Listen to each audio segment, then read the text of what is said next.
One વિભાગે ₹5 કરોડની વેલ માછલીની ઉલટી સાથે 8 આરોપીઓને ઝડપી લીધા। ધોલેરાથી લઈ મહુવાની દરિયાઈ પટ્ટીમાં વ્હેલ માછલીની ઉલટીનો કાળો કારોબાર જોવા મળ્યો છે।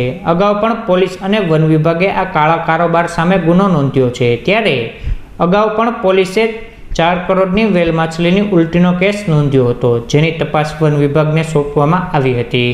આ તપાસ દરમિયાન વન વિભાગે વધુ 5 કરોડની વેલ માછલીની ઉલટી સાથે 8 ઈસમોને ઝડપી લઈ કોર્ટ સમક્ષ રજૂ કર્યા હતા।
ઓલા રાઉન્ડ સીલ બધા કાગળના ખૂણે મારી દો બધે આ બધા ટોકી દો એટલે એવું તમને જ્યાં જરૂર લાગે ત્યાં તમને એક ઈચ્છા પડે જ્યાં મારી દો ને તમે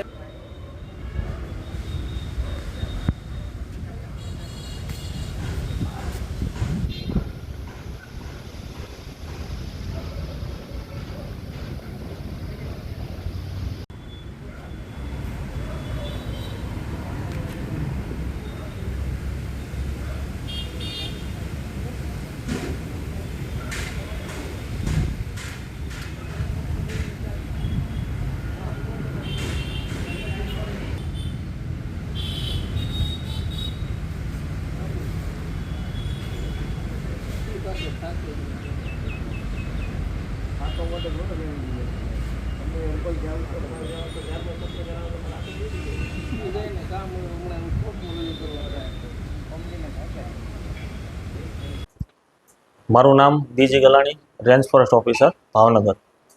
સર, ખાસ કરીને એમ્બર ગ્રીસ જે ઝડપાયું છે, 4 જેટલા આરોપી છે, સ્ટેટ મોનિટરિંગ સેલ દ્વારા ઝડપાયો। સમગ્ર મામલો કઈ રીતના છે? ફોરેસ્ટ ડિપાર્ટમેન્ટે આ મામલે કઈ રીતના તપાસ કરી છે?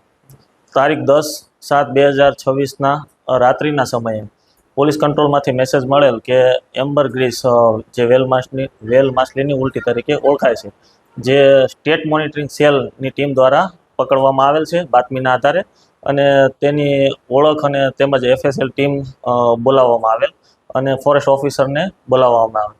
ત્યારબાદ અમારી ટીમ સાથે વર્તેજ પોલીસ સ્ટેશન ખાતે પહોંચી જરૂરી કાર્યવાહી કરવામાં આવેલ।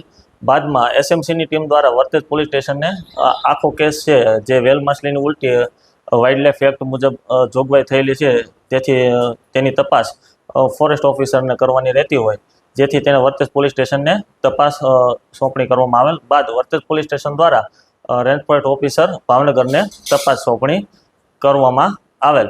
બાદમાં જે મુદ્દામાલનો કબજો આરોપીનો જે 4 આરોપી ઝડપાયેલા હતા તેનો કબજો મેળવેલ।